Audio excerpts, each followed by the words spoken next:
Ce programme est financé par les amis et partenaires du ministère de Joyce Meyer. Je vous le dis, quand Dieu commence à vous faire creuser plus profondément, ça peut vous mettre mal à l'aise. C'est comme, OK Joyce, tu penses que tu as pardonné. Alors pourquoi évites-tu cette personne à chaque fois que tu la vois?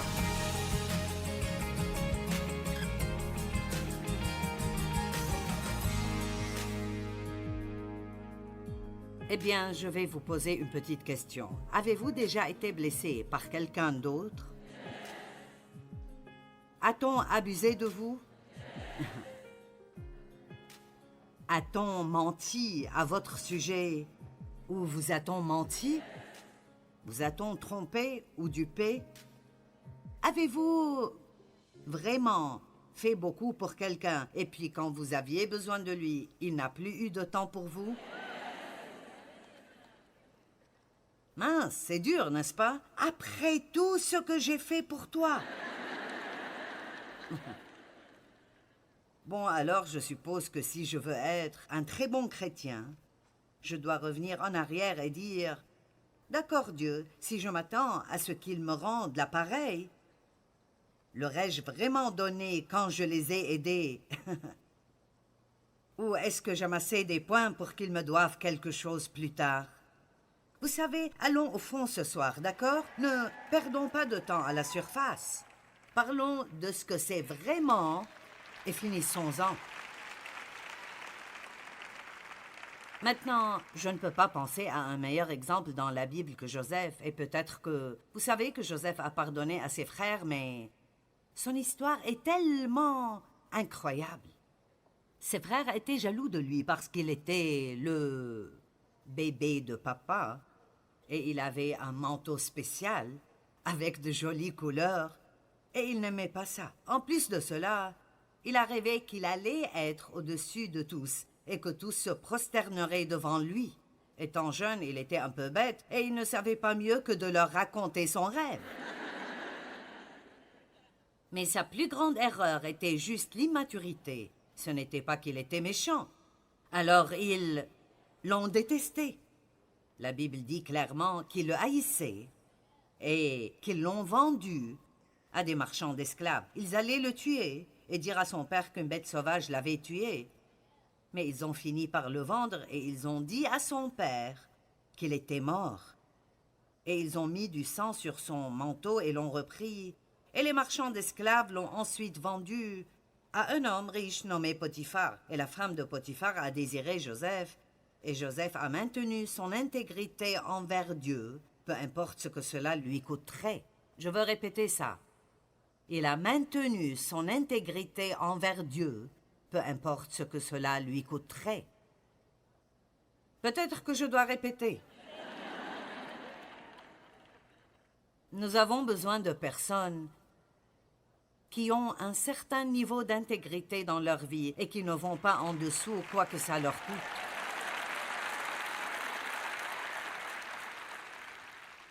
Les compromis dans l'Église et parmi les gens qui disent être chrétiens est en train de totalement ruiner notre réputation, d'être des gens chez qui aller lorsque vous avez besoin d'aide. Ceux-là même qui vous tentent de faire des compromis vous haïront si vous le faites. Ils veulent quelqu'un qui prendra position et fera ce qui est juste, un exemple. Donc je répète, Joseph a maintenu son standard d'intégrité et plutôt que d'aller coucher avec elle comme elle le voulait, il a refusé. Elle a menti à son sujet et dit qu'il avait essayé de la violer et Potiphar l'a fait jeter en prison où il est resté pendant autour de 13 ans pour quelque chose qu'il n'a pas fait. Donc ce type avait des difficultés. Puis quand il a été jeté en prison, il a rencontré un échanson et un panetier. Ils étaient, l'échanson et le panetier, dans la maison du pharaon et ils voulaient être libérés. Ils ont eu une sorte de rêve et Joseph était capable d'interpréter ce rêve. Et ils ont fini par sortir de la prison. Et l'une des choses qu'il a dites est « Ne m'oublie pas ». Et quand il fait, ils l'ont oublié et l'ont laissé dans sa prison. Mais finalement, Pharaon a eu un rêve. Joseph était capable de l'interpréter et le pharaon l'a amené chez lui. Et vous connaissez probablement l'histoire de la prison au palais. Il a fini par être le second de Pharaon. Eh bien, il a finalement eu l'occasion de prendre sa revanche contre ses frères. Mais se venger, cela ne faisait pas partie de son ADN. Et alors, il leur a pardonné, s'est occupé d'eux pendant le reste de leur vie, et il a dit quelque chose que nous devons tous réaliser ici ce soir. Il a dit, vous aviez médité de me faire du mal. Dieu l'a changé pour mon bien.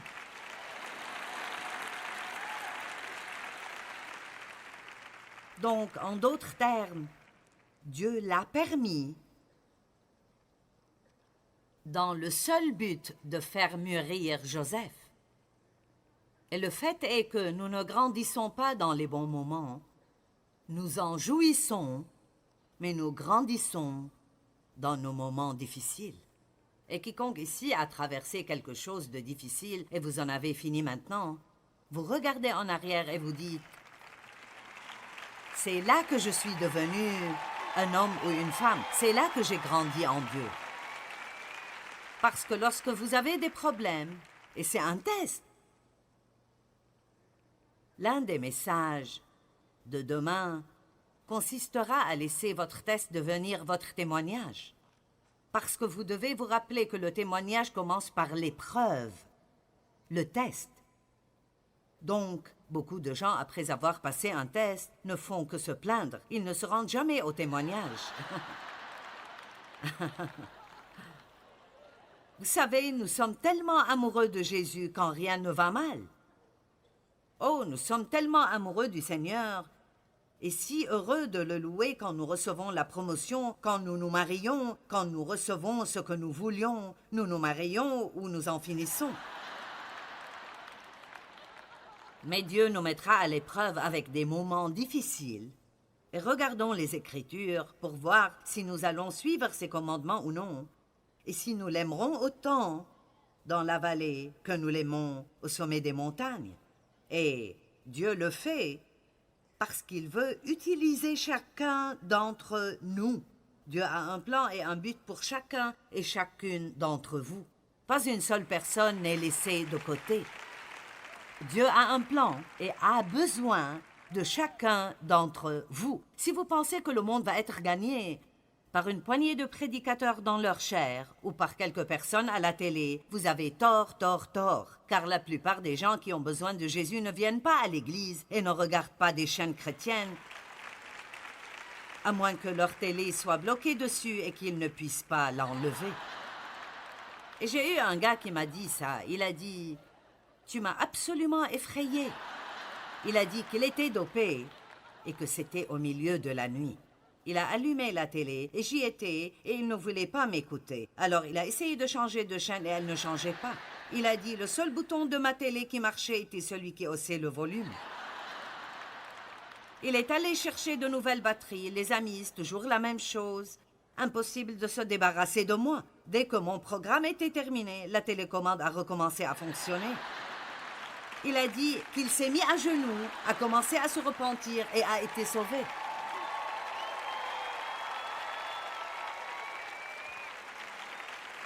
Mais la plupart des personnes qui ont besoin de Christ travaillent autour de vous au travail. Ils sont dans vos quartiers, ils sont dans les magasins où vous allez.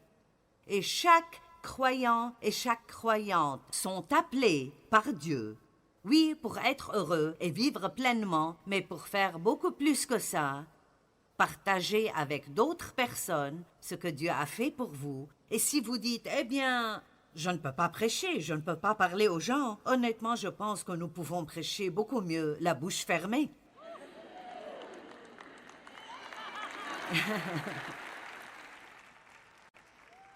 Ce que nous devons faire, c'est sortir et vivre la vie. Nous devons agir comme des chrétiens. Alors que pensez-vous qu'il se passe quand quelqu'un au travail vous maltraite? Vous savez qu'ils vous maltraitent, ils savent qu'ils vous ont maltraité. Et tout d'un coup, ils ont un besoin. Et vous êtes le premier à intervenir et à dire « j'aimerais t'aider ». Eh bien, vous savez, Rien n'embarrasse plus vos ennemis que de les aider quand ils ont des ennuis.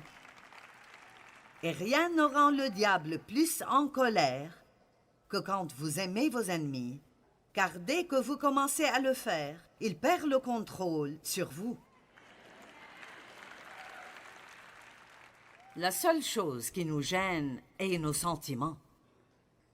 Mais je sens. Mais vous savez quoi? Vous êtes plus qu'un sentiment. Vos sentiments sont quelque chose que vous possédez et vous ne devez pas les laisser vous posséder. Vous pouvez faire la bonne chose sans avoir envie de la faire. Amen. Je vais répéter. Vous pouvez faire la bonne chose sans avoir envie de la faire. Si je fais ce qui est juste seulement quand j'en ai envie, nous aurions tellement de dégâts. Et vous? Donc, Paul a été blessé plusieurs fois, je veux dire. Il y a quelques écritures ici qui sont étonnantes. 2 Timothée 4, 9 à 17, Paul a dit « Viens au plus tôt vers moi, car Démas m'a abandonné par amour pour les plaisirs du siècle présent et il est parti pour Thessalonique. Crescent est allé en Galatie, Tite en Dalmatie. Eh bien, on dirait que tous ces hommes se dispersaient. Cela m'est arrivé lorsque Dieu m'a appelé à commencer à enseigner la Bible. J'étais dans une église à l'époque qui ne préconisait pas les femmes dans le ministère. Je ne savais pas que c'était mauvais parce que Dieu m'a appelé et je voulais faire ce qu'il voulait que je fasse. Mais mes amis se sont dispersés. Ils sont allés dans toutes les directions et tout à coup, j'étais le sujet des commérages de tout le monde. On nous a demandé de quitter notre église. La famille nous a mis à l'écart. Si vous voulez être utilisé par Dieu, vous feriez mieux de vous préparer à payer le prix, parce que cela n'est pas toujours facile. Vous n'applaudissez pas très fort. Maintenant, vous n'êtes pas sûr de vouloir être utilisé par Dieu. Oh mon Dieu, utilise-moi tant que c'est confortable et que je me sens bien. Il a dit, Luc seul est avec moi. Amen, Marc avec toi, car il m'est utile pour le ministère. J'ai envoyé Tychik à Éphèse. Quand tu viendras, apporte le manteau que j'ai laissé à Troas chez Carpus et les livres, surtout les parchemins. Alexandre, le forgeron, m'a fait beaucoup de mal. Et écoutez ça. Mais ce n'est pas mon problème, car le Seigneur lui rendra selon ses œuvres. Maintenant là, quelle liberté! Je veux dire, ce type m'a vraiment maltraité, mais je ne m'en inquiète pas. Je ne vais même pas y penser. Je vais juste prier pour lui, remettre ça à Dieu. Dieu s'occupera de lui. Dieu s'en occupera. Il a dit, garde-toi aussi de lui, car il s'est fortement opposé à nos paroles. Dans ma première défense, personne ne m'a assisté ni m'a soutenu comme défenseur, mais tous m'ont abandonné. Maintenant, écoutez, que cela ne leur soit point imputé. Quel genre de chrétienté est ceci comparé à ce que nous avons aujourd'hui? Je veux dire, je peux prêcher ce message à n'importe quel endroit où je veux aller, n'importe quelle église, quelle que soit sa taille. Et à la fin, je peux demander aux gens de se lever s'ils ont besoin de prière pour pardonner à quelqu'un. Et je n'ai jamais eu moins de 80% des gens qui se lèvent. Jamais en 42 ans de ministère. Je vais vous tester et on verra si vous êtes honnête. Mais vous savez quoi? Cela me fait peur et ça m'inquiète. Parce que Dieu dit que nous ne sommes puissants que lorsque nous sommes unis et que nous ne devons même pas laisser le soleil se coucher sur notre colère parce que cela donne au diable une porte d'entrée dans nos vies. C'est pourquoi j'appelle ce livre « Fais-toi une faveur et pardonne ». Vous pensez que vous faites quelque chose pour vos ennemis, vous ne faites rien pour eux. Ils ne s'en soucient même pas.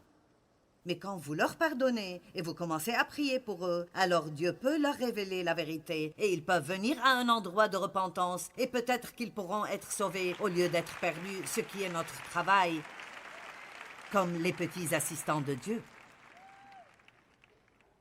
Je reviens au verset 16. Dans ma première défense, personne ne m'a assisté comme défenseur, ni m'a soutenu, mais tous m'ont abandonné. Que cela ne leur soit point imputé, mais le Seigneur m'a assisté. Tout le monde l'a abandonné, mais Dieu ne nous abandonne jamais. Dieu ne nous abandonne jamais.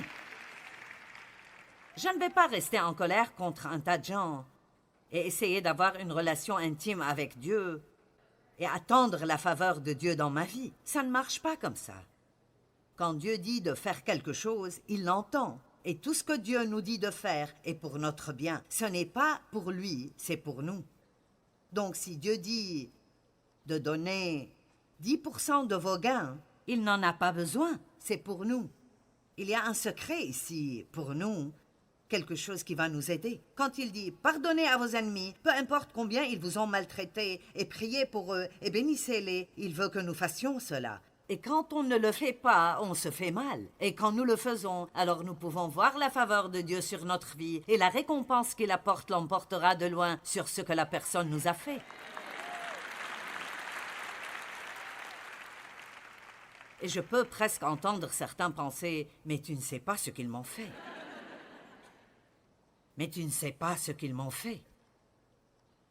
Je ne sais pas, mais je sais ce que mon père m'a fait et que j'ai passé de nombreuses années à le haïr, et cela m'a rendu amer et difficile à vivre. Et ce que vous avez à l'intérieur sortira vers d'autres personnes. Allez, j'ai dit, ce que vous avez dedans, vous le sortirez vers d'autres personnes.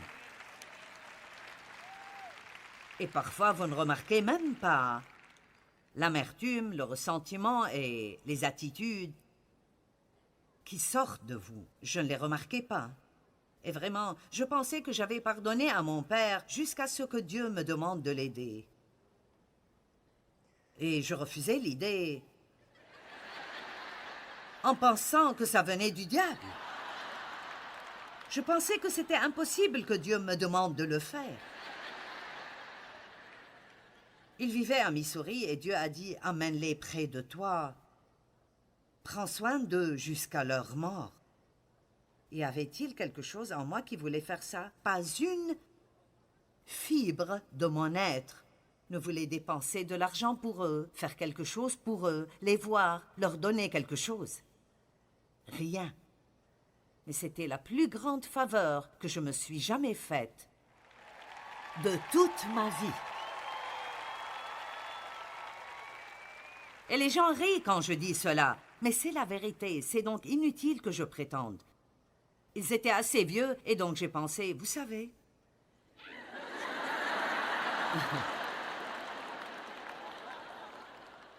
Vous pouvez faire n'importe quoi pendant quelques années. Mais nous avons une certaine longévité dans notre famille. Ma mère avait 90 ans quand elle est décédée. Je me suis aussi occupée de ma tante. Mon père est décédé à 86 ans, mon grand-père l'âge de 102 ans. Je cherchais des statistiques sur le nombre de personnes vivant jusqu'à 100 ans et plus. Seulement 2,02% de la population totale, et la plupart sont des femmes.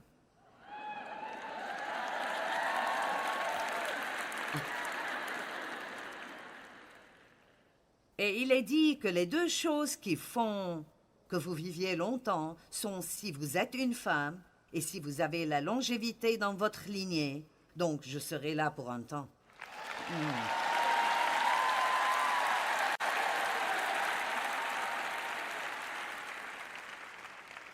Allez, ce n'est pas la première fois que vous entendez un message sur le fait de pardonner. Vous avez probablement entendu... Aussi longtemps que vous avez été à l'église, vous entendez sûrement au moins 1 ou 2 par an. Mais contre qui êtes-vous en colère? Contre qui êtes-vous toujours offensé? Un peu d'amertume. Vous savez que l'amertume est un peu, c'est cette petite chose sournoise. Parce que c'est comme... Eh bien, je lui ai pardonné. Nous pensons que si nous disons officiellement la prière « Je te pardonne », Allez, vous savez de quoi je parle. C'est comme, bon Seigneur, je lui pardonne. Eh bien, j'ai écrit un petit test ici. Pensez-vous avoir pardonné à quelqu'un? Eh bien, que ressentez-vous lorsque vous entendez que quelqu'un a été béni? Ou lorsque vous entendez quelqu'un dire du bien de cette personne? Oh, je te le dis, c'est vraiment un bon gars. Et vous dites, eh bien... peut-être pas tellement. Allez. Ah, je vous le dis, quand Dieu commence à vous faire creuser plus profondément, ça peut vous mettre vraiment mal à l'aise. C'est comme, d'accord Joyce, tu penses que tu as pardonné? Alors pourquoi évites-tu cette personne à chaque fois que tu la vois? Pourquoi es-tu mal à l'aise à chaque fois que tu entends qu'il lui arrive quelque chose de bien?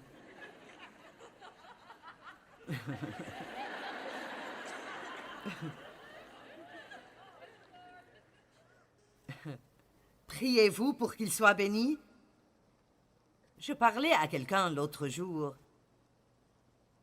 Ils ont dit quelque chose et j'ai su tout de suite qu'ils étaient toujours en colère contre cette personne et ils voulaient que je sois aussi en colère. J'ai dit, je ne vais pas le faire. Ce n'est pas comme ça que je vis ma vie. Je ne fais pas ça.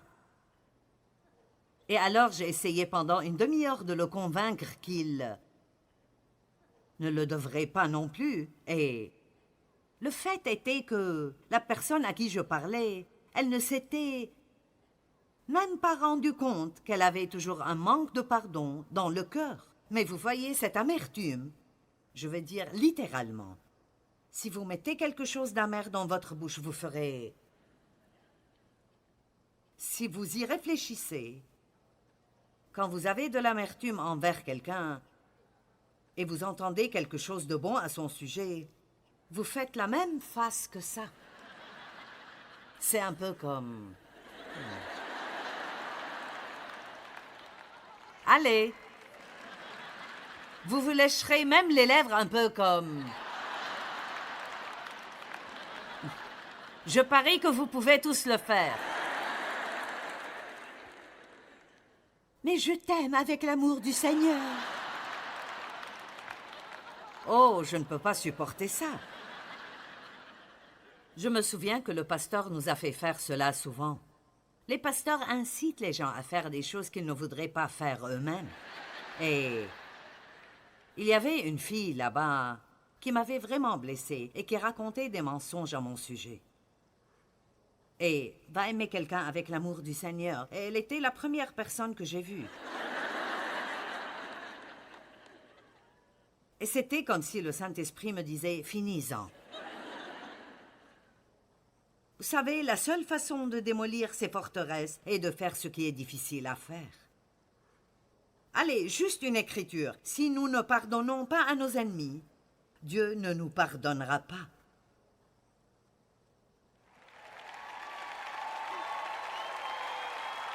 C'est le concept biblique le plus simple. Pardonne-nous nos ennemis comme nous avons pardonné. Pardonne-nous nos péchés comme nous avons pardonné à ceux qui nous ont offensés. Dans Matthieu 6, il dit que si vous ne pardonnez pas, votre Père au ciel ne vous pardonnera pas non plus. Eh bien, si Dieu ne vous pardonne pas, ça coupe notre relation et ça gâche tout dans notre vie. Et je vous dis la vérité, j'ai vécu pendant beaucoup d'années et j'ai passé beaucoup de temps en colère contre quelque chose. Vous pouvez être fâché tout le temps à propos de quelque chose si vous ne faites pas attention, mais ne perdez plus votre temps. J'aimerais que, après cette conférence, vous disiez « J'ai compris, c'est cela ». Je ne vais pas perdre un jour de plus de ma vie en colère contre quiconque.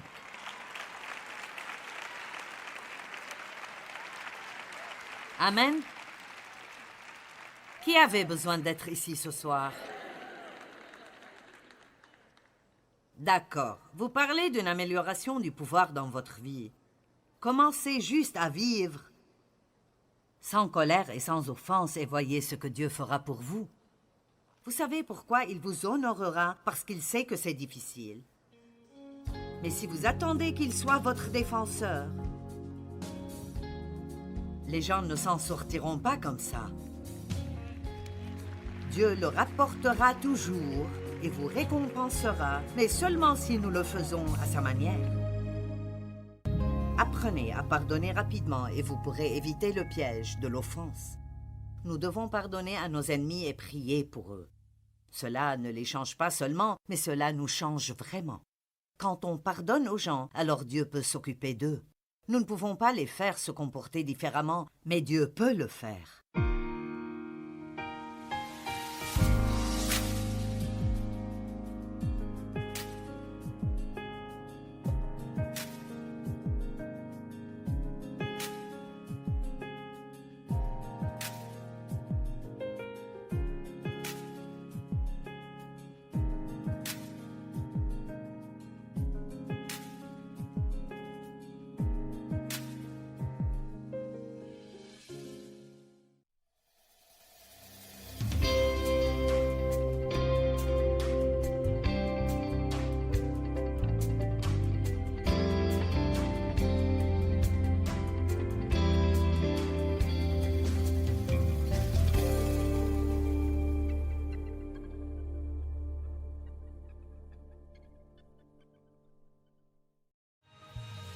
Ce programme est financé par les amis et partenaires du ministère de Joyce Meyer. J'irais même jusqu'à dire que je pense que cette affaire de colère contre les gens, de colère, d'amertume et de ressentiment est probablement l'une des leçons les plus importantes que Jésus soit venu nous apprendre. Et si nous ne comprenons jamais ceci, alors le reste ne va pas marcher non plus.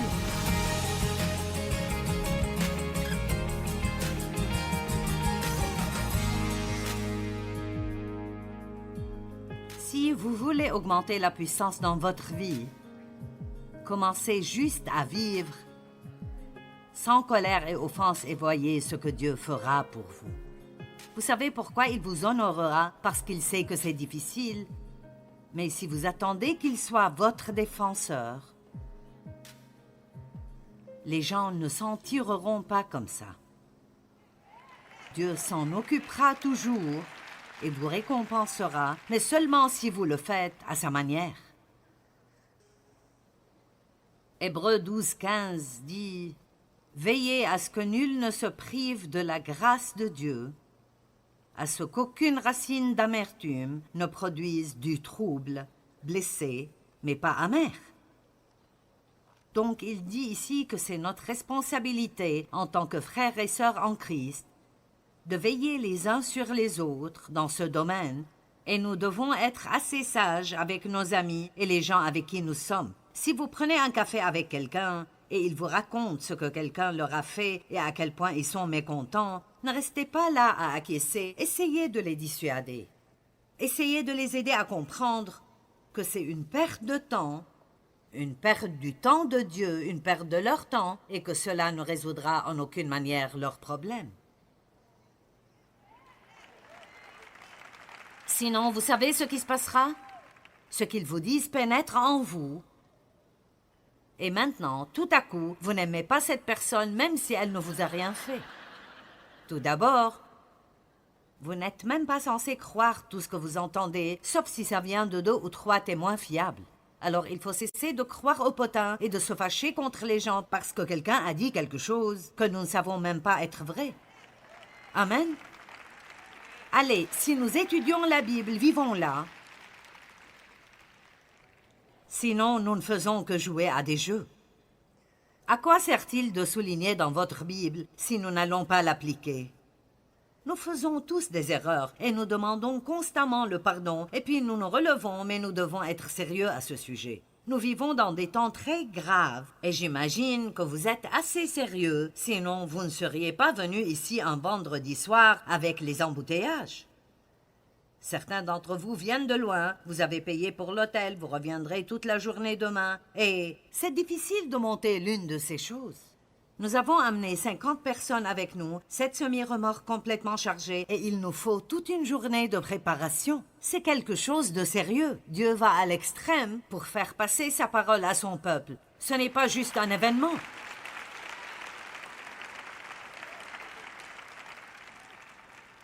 Ce n'est pas juste. Je veux voir à quoi elle ressemble en personne par rapport à la télé.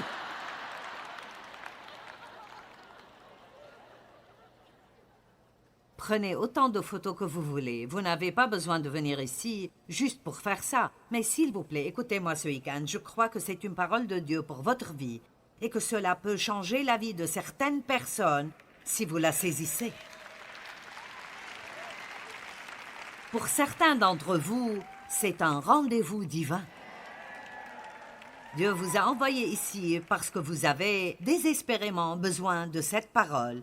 Et écoutez, si vous choisissez de pardonner à quelqu'un et vous ne ressentez pas de différence, ne laissez pas le diable vous faire croire que vous n'avez pas pardonné. Ce que vous ressentez n'a rien à voir avec ça. Si vous priez pour eux, vous ne dites pas de commérage, vous parlez bien d'eux, et si un besoin survient que vous pouvez remplir, vous le remplissez. C'est là la force du pardon. Parce que les gens ont des sentiments positifs envers d'autres et ne font rien de tel. Hébreux 12:15, veillez à ce que nul ne se prive de la grâce de Dieu, à ce qu'aucune racine d'amertume ne produise du trouble et que plusieurs n'en soient infectés. N'essayez pas seulement de pardonner aux gens, priez pour que Dieu vous aide à pardonner. Et n'attendez pas d'être en colère contre quelqu'un pour prier cette prière. Pourquoi ne pas prier ceci chaque jour? Dieu, dès que quelqu'un m'offense, accorde-moi la grâce de pardonner rapidement. Aide-moi à comprendre à quel point je vais mal et combien de fois tu me pardonnes. S'il te plaît, Dieu, aide-moi. Plus les sentiments durent, plus ils s'enracinent profondément et les racines amères produisent toujours des fruits amers. 2 Corinthiens 2:11, pardonnez pour ne pas laisser Satan prendre l'avantage sur vous. C'est très clair. N'ouvrez pas les portes au diable en restant énervé. Étudier la nature du diable est vraiment bon pour nous tous de temps en temps, parce que quand on parle d'être sournois, je veux dire, les choses qu'il fait, et nous le laissons simplement les faire. Nous ne faisons pas attention à ce qui se passe. Priez que Dieu vous montre vous-même et qu'il vous montre la vérité, puis accrochez-vous. Maintenant, j'aime cette écriture, Colossiens 3:19, car elle dit « Marie, aimez vos femmes d'un amour affectueux, sympathique et désintéressé, qui désire toujours le meilleur pour elles. » Les dames, aimez-vous ça? J'aime ceci. Et Marie, ne nourrissez pas d'aigreur ni de ressentiment contre votre femme à cause des responsabilités du mariage. Alors je me suis dit, maintenant, que veut donc dire cette écriture? Soyons clairs qu'il en est de même pour les femmes, bien qu'il parle des maris ici. Et je préfère parler de mari que de femme, puisque j'ai la plateforme. D'accord, peut-être que elle n'a pas répondu à toutes ses attentes. Vous savez, je ne pense pas que ce soit ce que les gens font qui nous rend contrariés autant que ce que nous attendons d'eux. Et souvent, nous avons des attentes irréalistes vis-à-vis des gens, comme je m'attends à ce que tu me gardes heureuse tout le temps. J'étais tellement en colère contre Dave parce qu'il ne me gardait pas heureuse. Il allait jouer au golf et je n'étais pas contente. Et Dieu a dit, « Pourquoi ne prends-tu pas la responsabilité de ta propre joie? Ce n'est pas le travail de Dave. »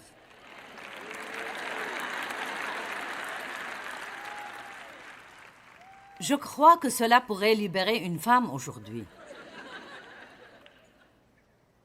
Non, peut-être. Peut-être. Attendez-vous que quelqu'un d'autre vous garde heureuse tout le temps?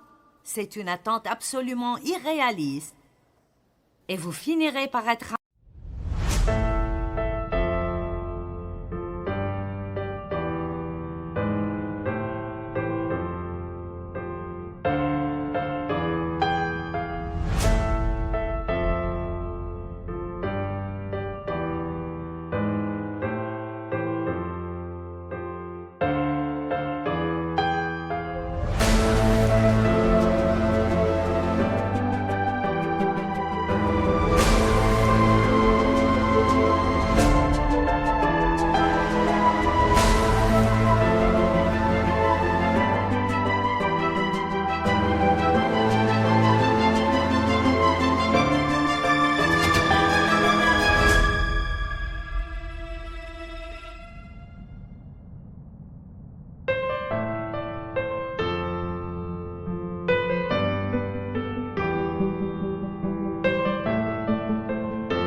quelque chose que Dieu ne vous donnera jamais, parce qu'il ne veut pas que vous dépendiez des autres pour votre joie. Il veut que vous dépendiez de lui.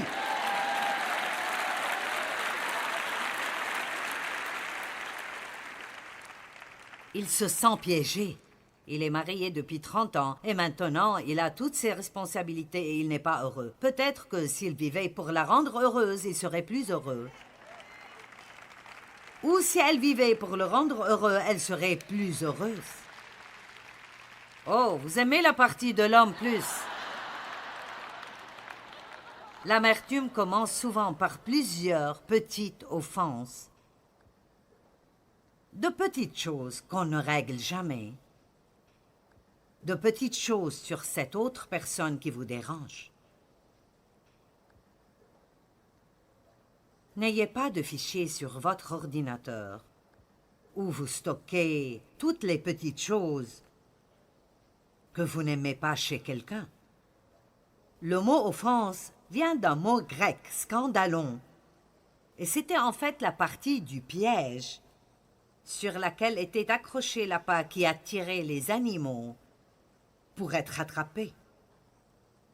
Ainsi, lorsque Satan nous met la tentation d'être offensés devant nous, c'est une invitation à nous jeter dans son piège. Beaucoup de personnes aujourd'hui sont offensées. Je n'ai jamais vu une époque où les gens étaient plus susceptibles. C'est comme si les gens se fâchaient contre vous parce que vous respirez. Vous ne savez même pas. C'est comme « Quoi ?»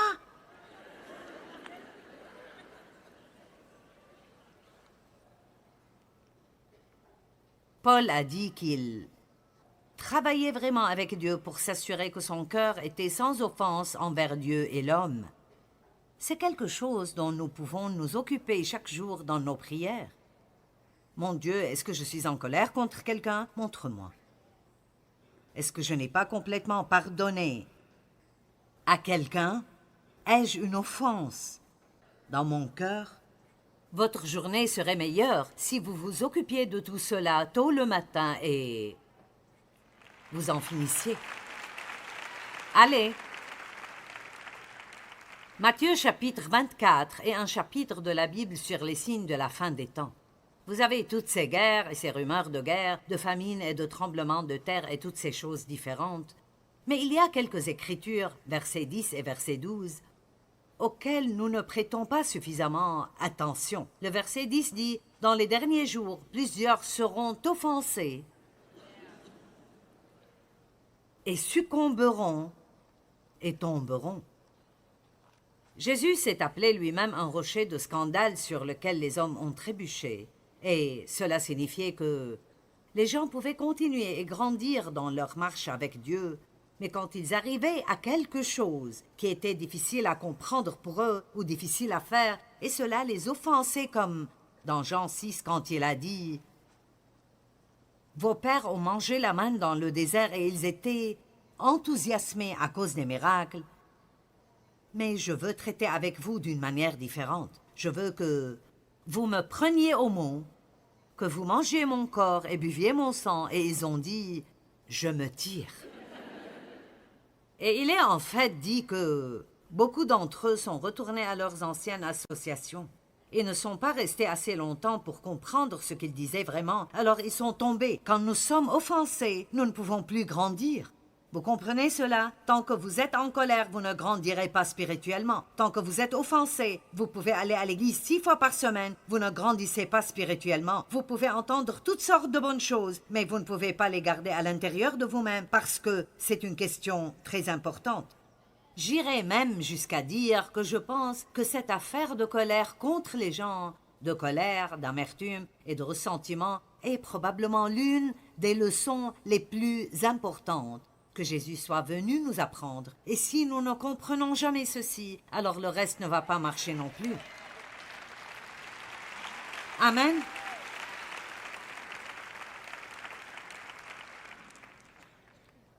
Et le verset 12 dit « La charité du plus grand nombre se refroidira dans les derniers jours. » Et c'est ce que Satan veut. Il veut une forteresse d'amour froid. Il ne veut pas que nous nous aimions parce que notre pouvoir est là. Nous devons aimer les autres inconditionnellement, et pour faire ça, nous devons être bons dans la miséricorde. Amen.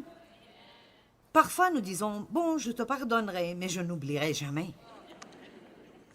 Eh bien, voici une petite histoire. Un prêtre aux Philippines portait le fardeau d'un péché secret qu'il avait commis de nombreuses années auparavant. Il s'était repenti, mais il n'avait pas ressenti le pardon de Dieu. Dans son église se trouvait une femme qui disait avoir des visions dans lesquelles elle parlait avec Christ. Le prêtre était sceptique concernant cette femme, mais pour la tester, il a dit « La prochaine fois que tu parleras avec Christ, je veux que tu lui demandes quel péché ton prêtre avait commis quand il était au séminaire. » Et la femme a accepté de le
Quelques jours plus tard, le prêtre a demandé « Est-ce que le Christ t'a parlé ?»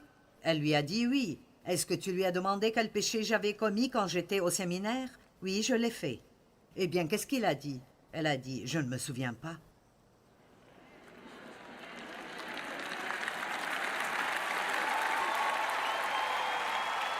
Allez! Je ne m'en souviens pas. Et c'est effectivement possible si vous pardonnez très vite. Ce que je veux, c'est que vous obteniez une maîtrise en pardon. Je veux dire, juste être le meilleur de tous pour pardonner. Ne perdez pas plus de votre temps. Je veux dire, si vous vous arrêtez vraiment et vous y pensez, vous réaliserez que rester en colère contre quelqu'un ne sert à rien. Ça ne les change pas, mais ça vous change. Nous devons donc garder notre marche dans l'amour actif. 1 Pierre dit, par-dessus tout, ayez un amour fervent et sans faille, les uns pour les autres. Si je n'avais pas à enregistrer différentes choses pour la télé, je pourrais juste ne faire que prêcher l'amour, ce que signifie vraiment aimer. L'amour n'est pas qu'un sermon, ce n'est pas juste un mot. Ce n'est pas simplement quelque chose que nous disons aux gens, mais c'est l'action. L'amour fait des choses pour les gens. C'est d'aider les gens qui souffrent, c'est de construire les gens, c'est de prendre du temps avec les gens. Ce que nous n'avons pas beaucoup aujourd'hui, nous n'avons pas beaucoup de temps pour les gens. Les relations vont mal parce que personne ne veut prendre le temps de parler à qui que ce soit. Nous envoyons simplement un texto et ils répondent « Kay » et c'est tout.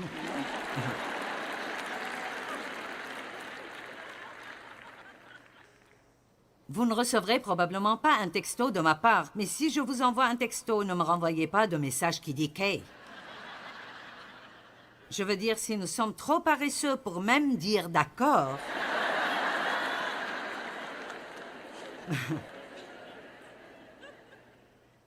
parfois, je dois demander « Qu'est-ce que cela signifie ?» Vous êtes d'accord? Nous sommes tellement pressés que nous ne pouvons même pas écrire une phrase. Ayez un amour fervent les uns pour les autres, car l'amour recouvre une multitude de péchés. Il recouvre la méchanceté et recherche sans égoïsme le meilleur pour les autres. Il y a une version mise à jour de la Bible amplifiée que j'aime et qui utilise l'expression « l'amour cherche d'une façon désintéressée le meilleur pour son prochain ». L'amour est déversé dans nos cœurs par le Saint-Esprit, mais nous pouvons soit le garder vivant ou le laisser refroidir. Et cela a été très important pour moi au cours des 12 ou 15 dernières années de ma vie, et je le partage souvent, et je n'ai pas l'intention de m'arrêter. Si vous voulez que votre amour soit stimulé, vous devez faire certaines choses. Premièrement, demandez à Dieu tous les jours ce que vous pouvez faire pour les autres.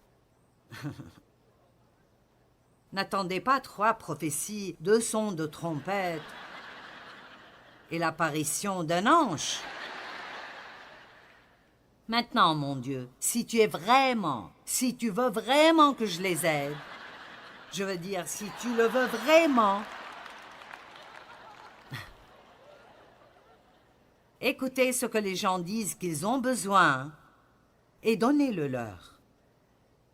Arrêtez de demander à Dieu de faire des choses pour les gens que vous pourriez faire vous-même. Mon Dieu, ma belle est en retard sur son loyer, elle a besoin d'aide.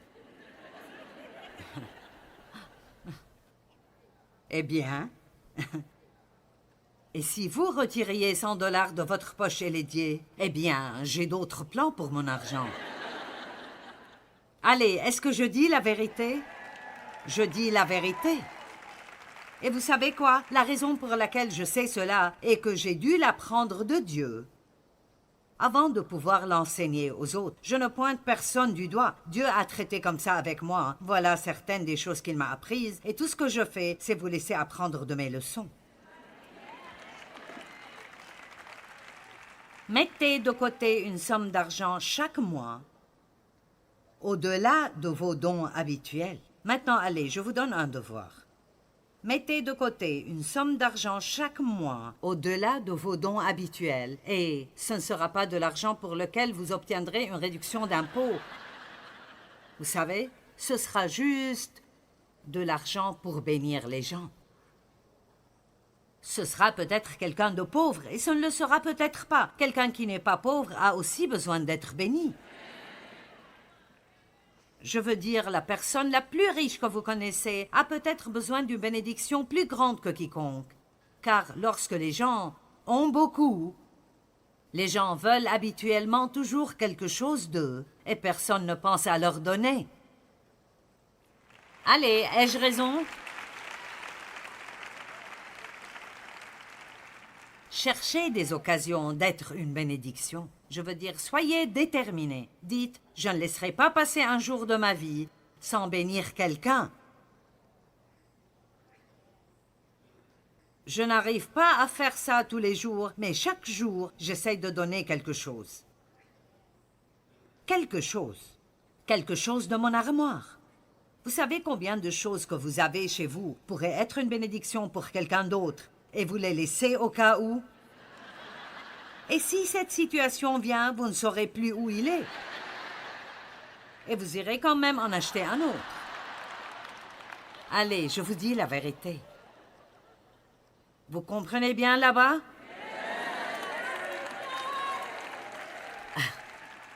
Galates 6:10 dit « Soyons une bénédiction pour tout le monde, surtout pour les frères en la foi. » Et voici ce que je dis si je pouvais résumer ceci.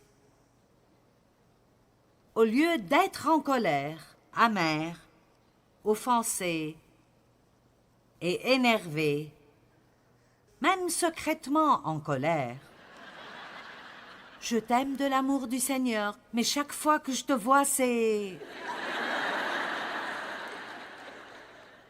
Allez, laissez-moi vous voir faire ça. Oh, je le fais bien mieux que vous. Vous savez, c'est un sentiment que nous avons, n'est-ce pas? Oh, fallait-il que tu viennes? Je ne serais sûrement pas venue à cette fête si j'avais su que tu allais être là. Et je ne m'assoirai pas à côté de toi.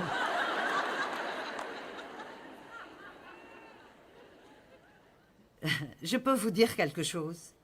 Votre petite visite le dimanche matin n'intéresse pas autant Dieu que la façon dont vous vivez le reste de votre vie toute la semaine.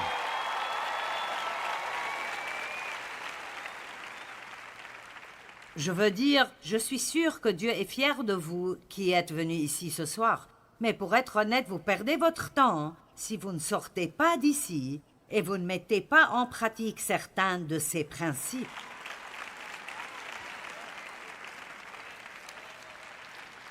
Je ne veux être en colère contre personne. La colère est fatigante.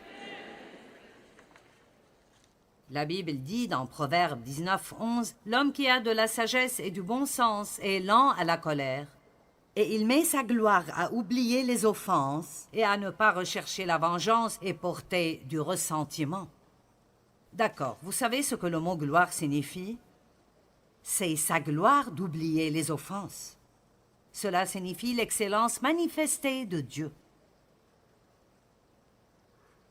Donc, si je peux traduire cela correctement, c'est un honneur et ça produira l'excellence manifeste de Dieu dans votre vie si vous oubliez une transgression ou une offense et ne cherchez pas la vengeance ni le ressentiment. Vous attendez-vous à ce que Dieu fasse de grandes choses pour vous? Combien d'entre vous attendent que Dieu fasse de grandes choses pour vous? Je veux dire, vous voulez vraiment une grosse faveur?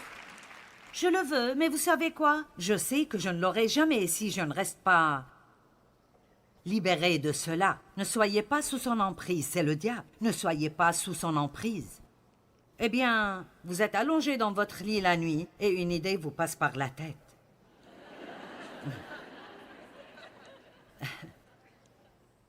De temps en temps, je me retrouve juste, vous savez, la tête vide. Et tout à coup, je pense à quelque chose de spécifique que mon père m'a fait que je détestais. Et vous savez ce que je fais? Je dis non. Allez, ouvrez la bouche et répondez au diable. Dites simplement non. Je ne vais pas là-bas.